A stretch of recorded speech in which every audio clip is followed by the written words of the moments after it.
My husband died under very tragic circumstances. He was shot by armed robbers. So it was not at all expected. I would always say, don't be in a hurry to get married again. Okay. Because for many reasons, especially if your children are young, because you never know what the other person is coming with. That's the reality of life. And we always say courtship is not marriage. Absolutely. And when children are involved, it also complicates things a little bit. People don't understand, even if you're only married for 6 months, the fact that you lived with someone. Generally, humans were social animals. We're made for companionship, and then you lose your companion, and people then expect that for the rest of your life, you should be alone. It's really sad. The year before I lost my husband, we had never taken family holidays. My husband was not really that into that. But the year before he passed, we then thought I dragged him until we had that family holiday. And we did not leave Nigeria. We went to, I think it was Oshogbo at the time, some resort in Oshogbo. It was so beautiful.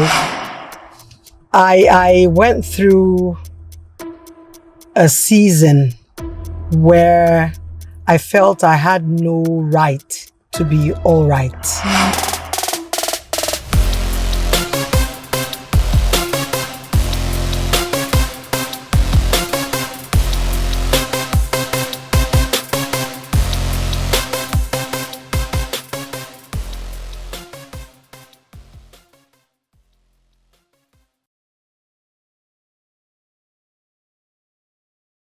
Hi guys, welcome to this episode of the Review podcast. My name is Crofty, and the idea of this podcast is really to have interesting conversations with ordinary people. We're going to be talking about everything and anything from business, life, family, lifestyle, all the things that are going on in the society. We're going to be having those conversations right here in the backseat of my car.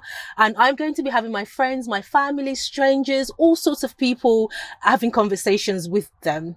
Okay, so I would love you to join me as I speak to my guest, and we're breaking down all sorts of topics and all sorts of things. Okay, on today's episode, I have a very beautiful woman here with me. Oh my goodness, guys.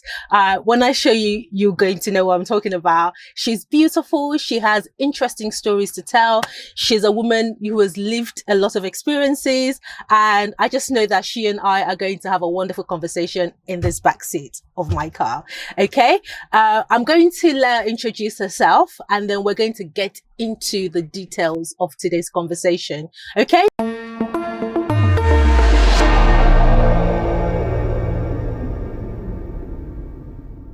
So welcome with me on the show today, my auntie Toyin.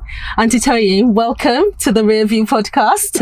Thank you very much, Crofty. If I didn't know myself, yes, I would think you were introducing Naomi Campbell. No, you are Naomi Campbell. Listen how beautiful you are.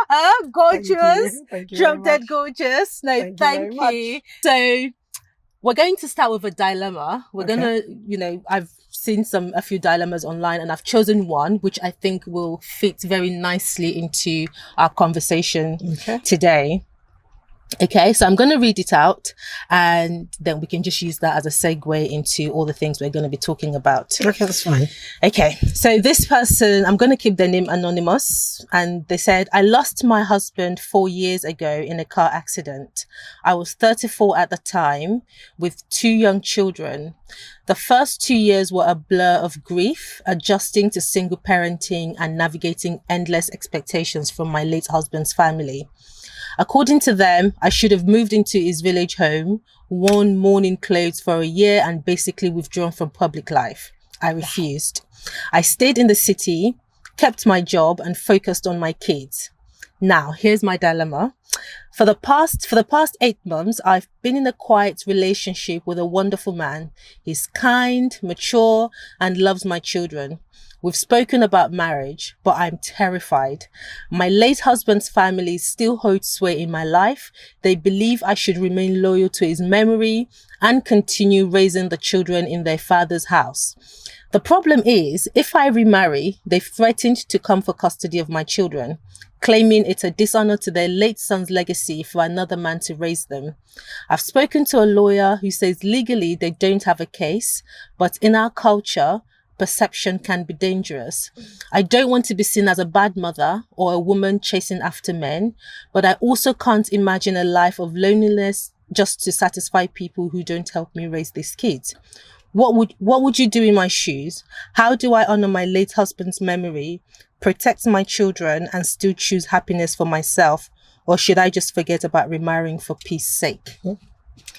And this is where you say, honestly, you take a deep breath and think. It's really sad that, you would lose a partner and people don't understand, even if you were only married for 6 months, the fact that you lived with someone. Generally, humans were social animals. Yes. We're made for companionship, and then you lose your companion, and people then expect that for the rest of your life, you should be alone. It's really sad because, you're looking at other people with their own families, their husbands, wives, whatever, and then you have to be in that. You have to be caged, so to speak. And that happens generally in our culture. Yes, I know that even when I lost my husband, my mother-in-law then at the time, exactly what you read out was like, just take care of your children. Don't think about men. Really? Just spend the rest of your life raising your children. You don't need man drama and all that. Unfortunately, it's not clear-cut like that because children will grow. Absolutely. When your children are very young, it's fine. Like right now, her children are still maybe pretty young, so it may not be so bad. A few years down the line, you'll be able to think about that spouse that you lost without hurt, without tears and all that. Of course, the scar would always be there. It never goes away. But you want to move on with your life. I don't think anyone should have to stay back or stay caged just because other people, like she said, that are not helping her raise her children, have those expectations of her. At the end of the day, I really think it's her choice. If she chooses to remarry, I would always say, don't be in a hurry. Yes. To get married again. Okay. Because for many reasons, especially if your children are young, because you never know what the other person is coming with. That's the reality of life. And we always say courtship is not marriage. Absolutely. And when children are involved, it also complicates things a little bit. So I always say, let your children grow a bit, at least to the point where they can speak up for themselves if things are not working out like you would expect them to. Yeah, so I would always say, let your children grow up a bit. But by all means, if I were in her shoes, trust me, when I feel the time is right, I would remarry. Because we're made for companionship. Yeah. And like I said, the children will grow up. Yes. And last, the in-laws will be fine. Everybody will be all right. Everybody will be all right. Everybody will be all right. And That's you made such an important point because I think there is always this pressure to honor the memory of your late spouse, either the husband or the wife. And I can totally understand that. Even if, like you said earlier on, even if you were married only for 6 months or 1 year or 10 years, if it was a loving relationship and you had a friendship, to a large degree, you've lost a big part of yourself. And there's always a desire, normally to honor the memory of that person. But then it's almost like there's added pressure from the society for you to honor that memory in a way that they think is suitable or speaks clearly to that. Can you talk about the pressure to honor the memory of a late spouse? Like, what does that look like? And what can that look like for somebody like, this person who was written in? Or what did that look like for you, having lost your spouse? Was there pressure? Like, what kind of pressure would, a widow experience in that kind of society? That kind of situation. So, I can basically really only speak for myself. For me, I think honoring your late spouse is not just about staying unmarried. I think it's more to do with continuing the values, the culture. If you had a family culture, for example, continuing that culture. I'll share my experience. So the year before I lost my husband, we had never taken family holidays. My husband was not really that into that. But the year before he passed, we then thought I dragged him until we had that family holiday. And we did not leave Nigeria. We went to, I think it was Oshogbo at the time, some resort in Oshogbo. It was so beautiful. Wow. I remember we played board games, we went to the arcade. We did all sorts of fun things together. At the time, maybe my son was 5 or 6. My daughter was probably about 9. You know, it was such a beautiful bonding experience for us. And from that year till tomorrow, we have maintained that culture. Wow. Because from that year, it became part of our family culture. And so even when the children are saying, Mama, I always tell them, you know, your dad, if your dad were here, he would love for us to do this. You hooked them in with that. Yeah, he would love. Also, your late spouse might have had certain things they wanted achieved. For example, my daughter, he wanted her to go to, we're living in Lagos, and he wanted her to go to a particular school in Abuja. We had gone for the interview together, and he passed maybe 2 weeks after that. And the school was really expensive. I knew that I could not afford to pay the fees. But I sent emails to the school, like, she got a sponsorship. Wow. Scholarship. And she had that scholarship the 6 years she was there. Wow. So I moved to Abuja because my late husband wanted her to go to that school. I said, Kenny really wanted this. I have to do this for her. And we moved to Abuja and she went to that school. So there are so many things. So there are so many other ways you can honor your late spouse's memory rather than staying unmarried. Now it's up to of course you can also choose to stay unmarried because that's a personal choice. If it's something that you feel like, oh, I can never have any other person that would fit into those shoes, you know, then that's a choice. But I think that pressure would come, don't remarry, don't do this and don't do that. But I think at the end of the day there are other ways to honor the person's memory. I can only speak, like I said, from my own. For yourself. No, absolutely. And of course, we can all only ever speak from our own experiences and, from what we know and, what we experience. And I think it's really interesting what you said, because I assume in a good marriage, where you've had a good marriage with your spouse, would you say it's easier to honor the memory of a spouse where you've had a good marriage compared to where you've had like a bit of a complicated marriage? Do you think the kind of marriage people have speak to the experience of the spouse that is left behind? Because basically there's a lady that I follow on Instagram. She actually runs a foundation in Nigeria, which I support, Joanne Stevenson. Yeah. And the way she talks about her late husband's memory, honestly, I don't know this man, but I felt it deep in my heart. Like, wow, and I only wish that she would ever find like somebody like him again or anything like that. Let's get into the mental and the socio-emotional well-being of a widow who has just lost a spouse, or his or her spouse. You talked about the sort of stabbing feeling when, after you lost your husband. How did you navigate that moment emotionally? Because I can imagine, I don't know if it was a death you saw coming or if it was a shock to you. Can you talk about just those initial aftermath of that moment and then the gradual coming back to yourself of what that was like for you? Okay, in my case, because it was totally unexpected, my husband died under very tragic circumstances. He was shot by armed robbers. So it was not at all expected. So I went through a season where I felt I had no right to be all right, if that makes sense. So even something as basic as eating, I would ask myself, why am I eating? Ken is no longer here. But I remember that after the first few days, I told myself that I had to be the pulse, my children's pulse. So I sort of had to, I'm trying to think of the best way to put it now. So for instance, I ensured that I broke the news to the children myself. Right. And I had to be in a particular state to break the news to the children, It took a long time. It took a long time for many reasons, because I wasn't there at the point of passing when he passed.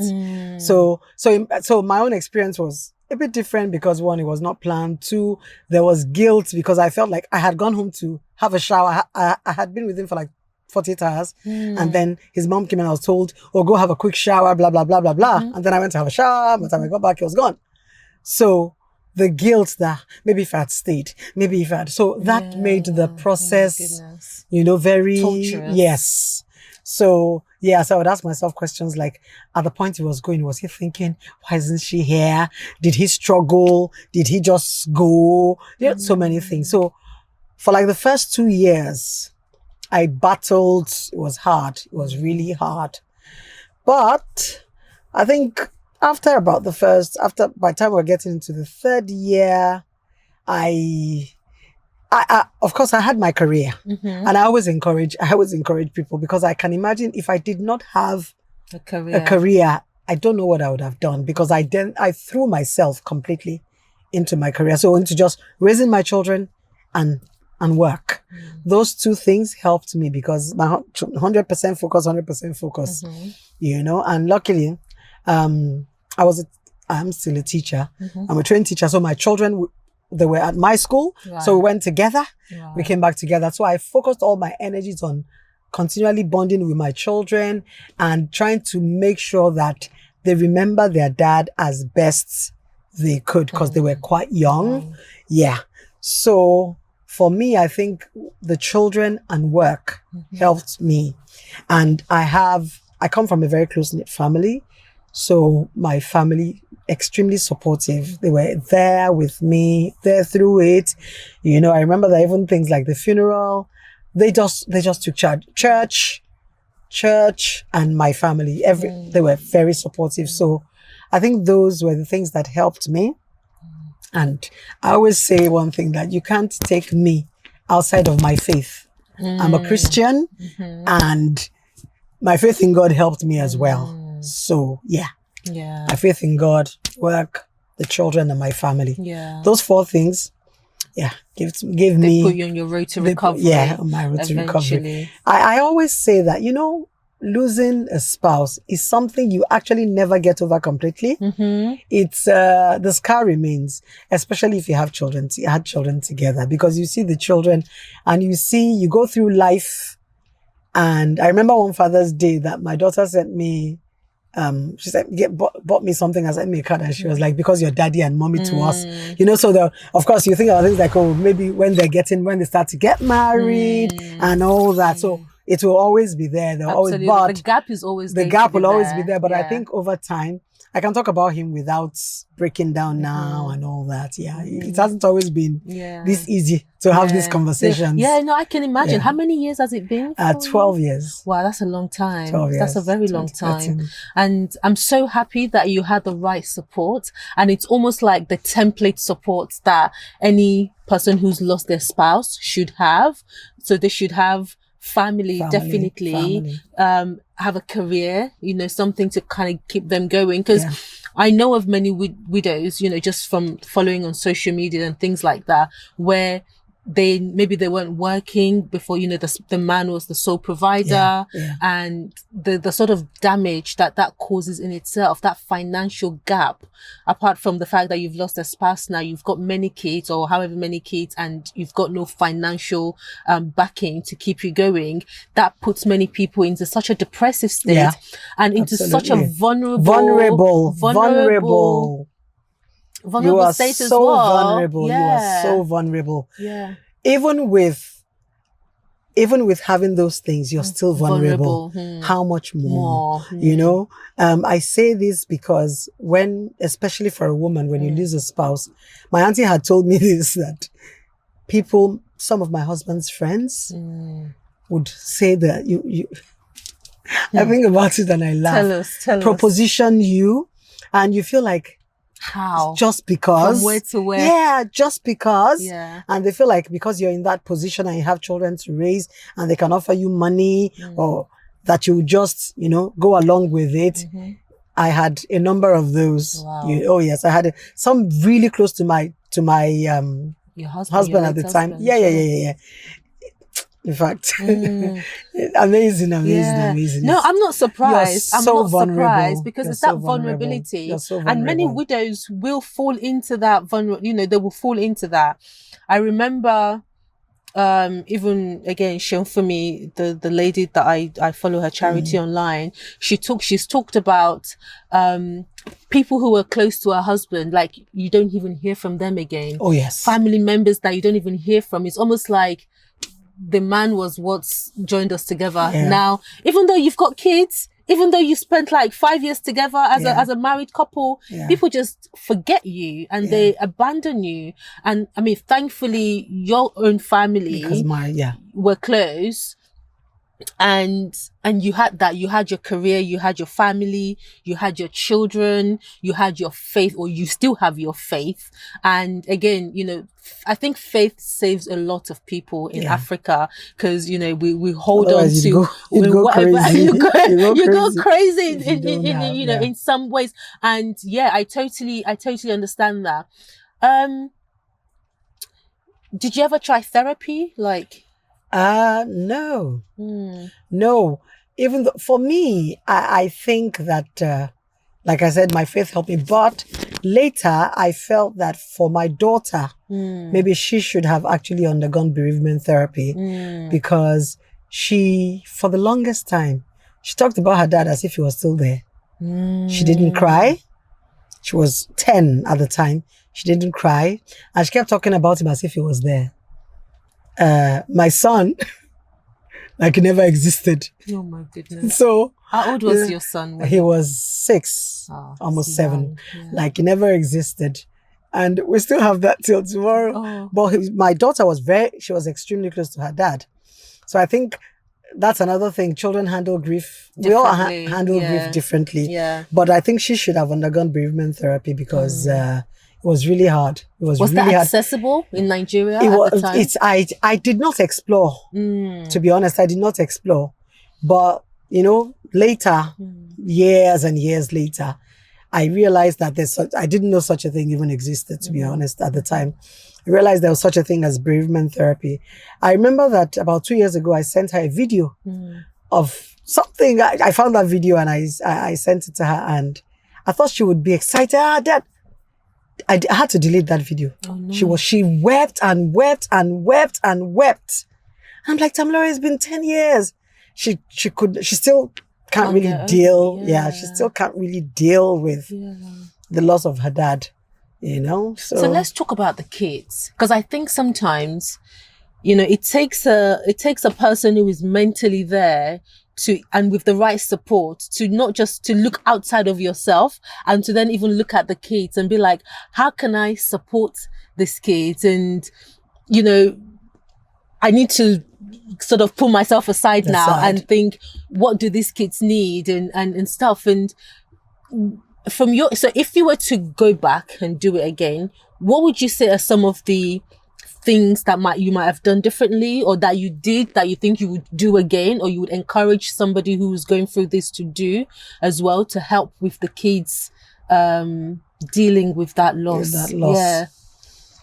Well, I would say maybe, I think I've talked about this, trying to keep their father's memory alive as much as possible, talking about him and sharing those values, and making sure that those things, they grow up with those things, even though it may not be 100% foolproof. Like I said, my daughter still, she still finds it hard to, but I think that, and then always reassuring them that you're there. That, okay, there's no dad or there's no mom anymore, but I'm here and we're in this together.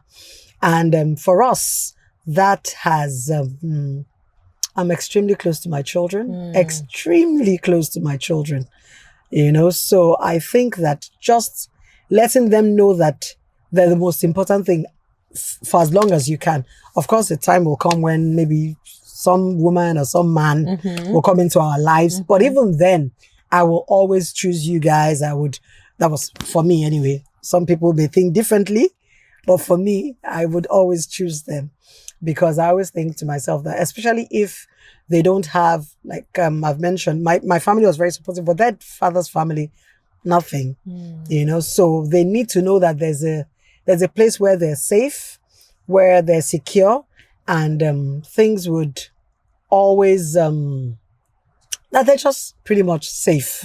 So for me, I think that was it. I just made sure that, I kept reassuring them that everything would be fine.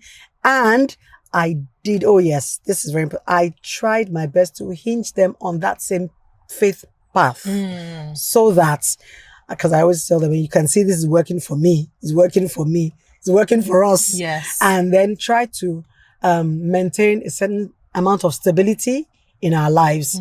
So apart from the fact that daddy was no longer there, our lives were pretty much stable. Yeah, the same. So the things we used to do when daddy was still around, we still did. Auntie, let's talk about father's family. You don't have to speak personally about yours, but I feel like, and I've seen this with many other women. It's either when the couple get divorced, the man's family just act like you never existed, or when the man passes away, again they act like you never existed. What is it about? No, honestly, it's a conundrum. I am not understanding why these things happen. Like, you could have, like, sometimes some people that I've spoken to, they will say, oh, I had a good relationship with his siblings. They came to the house. I supported them. I cooked for them. They stayed with us. The mother, the father, everything. You thought you had perfect in-laws. And then they do a 180 degree on you. And you don't need to speak personally to yours, but you can speak generally about why do you think this happens? Because I don't know. Well, I don't know. I'm just going to say that maybe it was never real in the first place. Because I would imagine that if the relationship was real, if, for example, a mother-in-law, for example, has said, "Oh, I take you. You are my daughter now."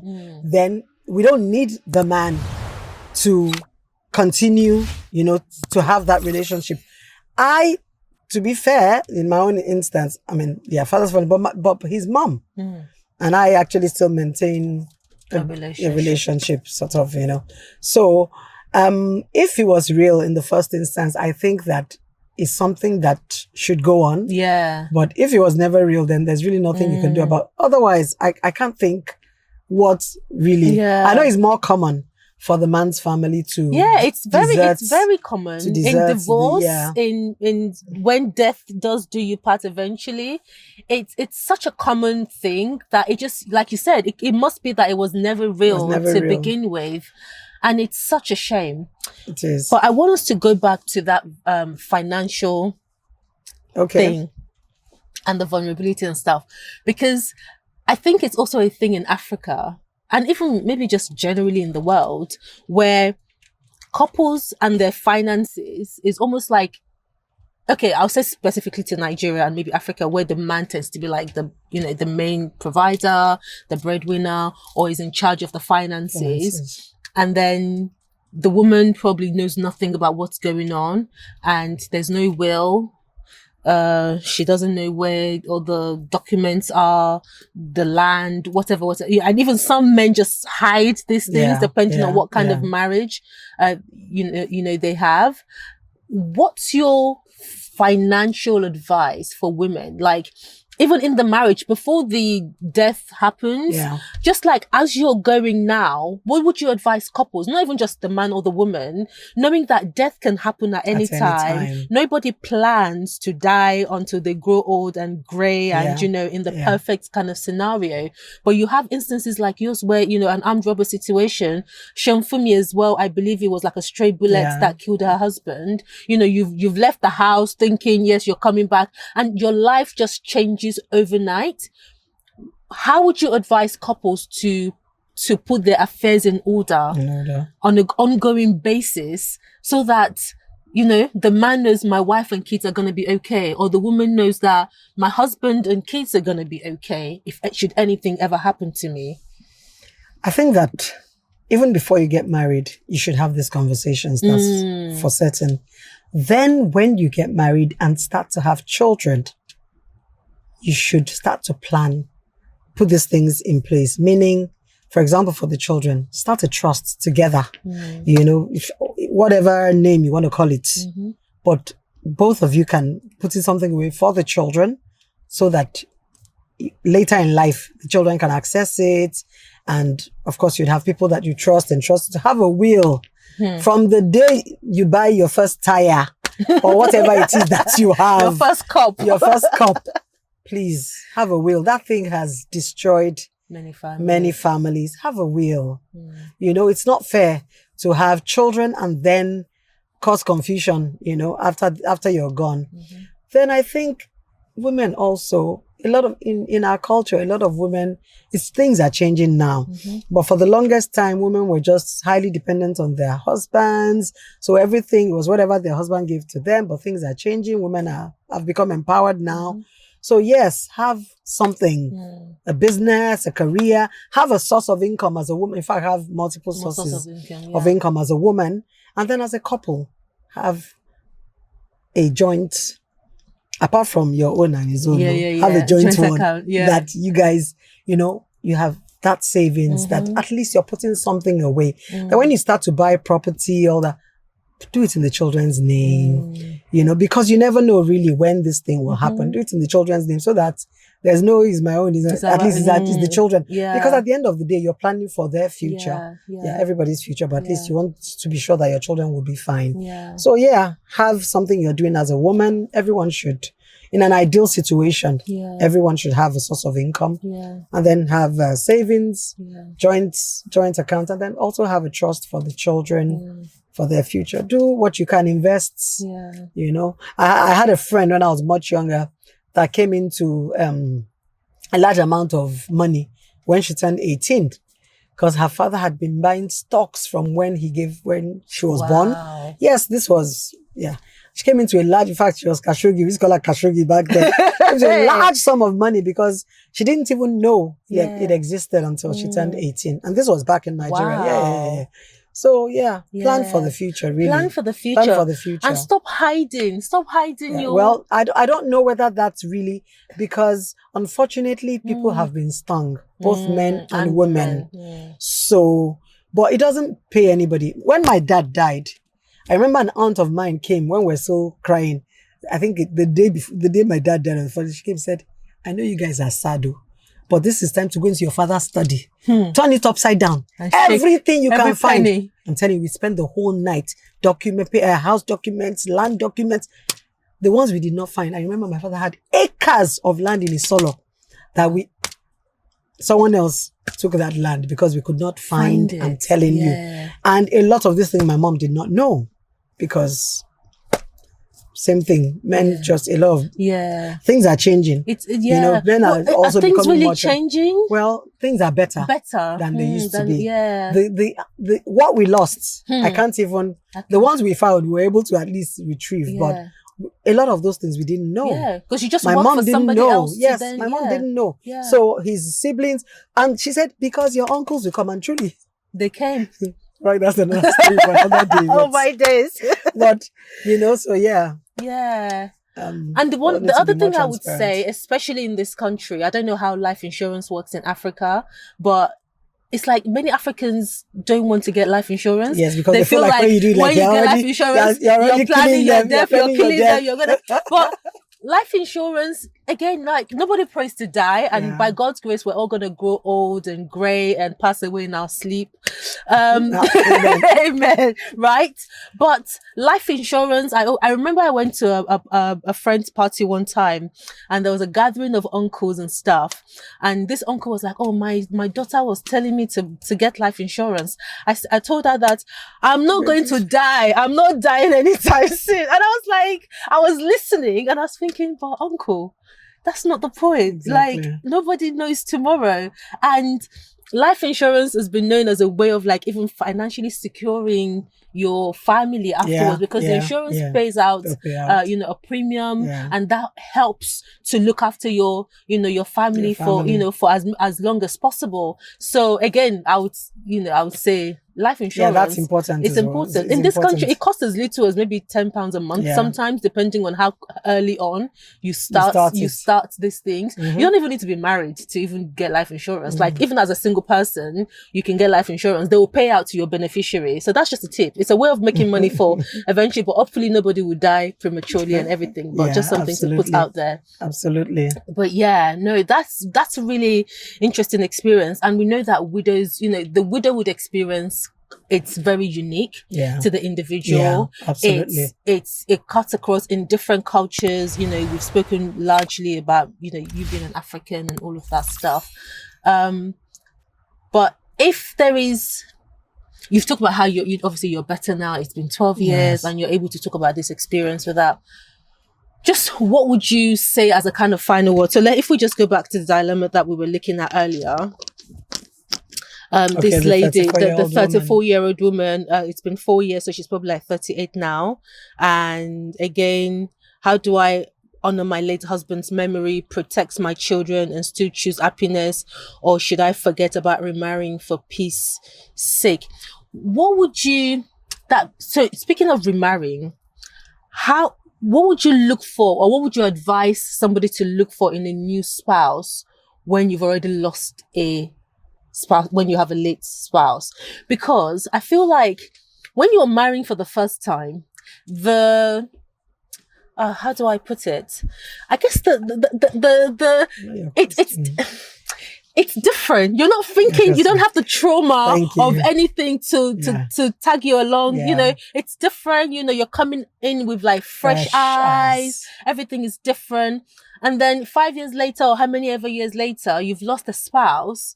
And now the things that you have to consider are so much different from when you were doing it the first time round. Absolutely. So what would you say, even for you yourself now? I mean, hopefully, you're still looking young and fresh and nice and beautiful. What would be the things that, you would advise people or consider in looking for in a new spouse? So I always say we grow, we evolve as humans. Like you said, the first time for many of us, we're only thinking about how much we love this person and how, they make us laugh, they make us... But when you grow, your needs change. So... Speak it, auntie. You're doing it again. Yes. Borrow yourself sense. Get common sense. Yes, borrow yourself sense. Of course, you still want to marry someone that you love. But beyond butterflies, you need to think about someone who is consistently there for you, that is kind, has empathy. Will love your children, because you cannot take your children out of the equation, and your children are not extra. They are not baggage. They are not, your children are not an extension. They are a part of you. So you are a complete, you're a package. You come as a package. Anyone who cannot take you as a package should not take you. And you two should not even accept anyone who doesn't want to take you as a complete package. Someone who can also be a parent, to your child or children, especially because I told someone recently, I said, when I was getting married for the first time, I was thinking about me. I wasn't thinking about my unborn children. I wasn't thinking about someone who could father my children the way. Now I have a picture of how I want the father of my children. If you get what I'm trying to say. So you're also thinking about a father for your children, a priest. You're thinking about a partner, a provider. When we're younger, we didn't really think about those things in that way. So just borrow yourself sense, beyond the butterflies. A second marriage, you don't want to have a second marriage and fail. So you need to be really, really, really careful. Let them say you have a list. Yes. Yeah. No, even that list is more important. That list is so important. More important than ever. The second time, that list is more important than ever, because you don't want to compromise on what you should not compromise on, because you're not just going to, this is someone that you want to be with for the rest of your life, a companion, a father, a friend.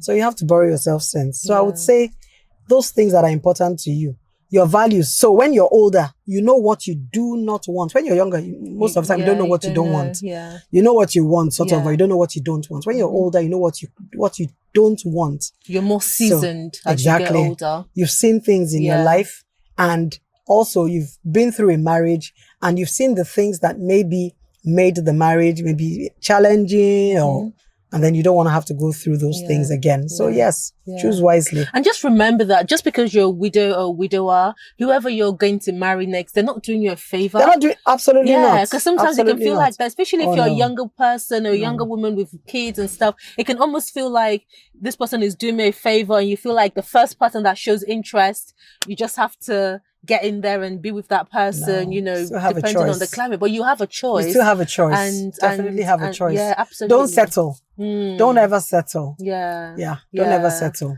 And I really love the phrase from Sean Fumi's charity saying, widowhood is not a stop sign. It's not a stop sign. It can feel like it when it first happens, but it's important, you know, if anyone listening is a widow or watching, it's not a stop sign, and life can continue, and you can have the latter can be greater than the former. Like they always say. Life does not stop. Life does not stop when you become a widow. And God gives grace as well. If you're a person of faith, God gives grace. And, you know, in those initial days, it will look like your life is going to be over, but God gives grace. And years later, you're able to look back and reflect and see how far the Lord has brought you. Absolutely. Absolutely. Oh, thank you. Thank you for this conversation. I've enjoyed myself. I'm glad. It's been a very enlightening conversation, hopefully. And I hope that, you know, you watching us, you've learned a thing or two. You know, widowhood is not a stop sign. It's not. Life can be so much more. You can honor the memory of your late spouse. There are many ways in which you can do that. Your kids are important if you have kids. Financially, try and be financially stable and independent if you can be, and be transparent in your marriage. You know, before anybody passes away, nobody plans to die, but death is something that we're all going to experience. Sadly. Sooner or later, hopefully later than anything else. But yeah, be transparent, have an open book, you know, let your spouse know where things are, and, you know, provide for get life insurance. If there's anything you're taking away from here today, get life insurance. Okay. But yeah, again, thank you guys for watching. Thank you for joining me and my beautiful auntie on our conversation in the rear view. I hope you will join us again. Please do subscribe. Auntie, you have a YouTube channel now. Yes, I do. I do. Tell us. Conversations with Ayanfeoluwa. Yes.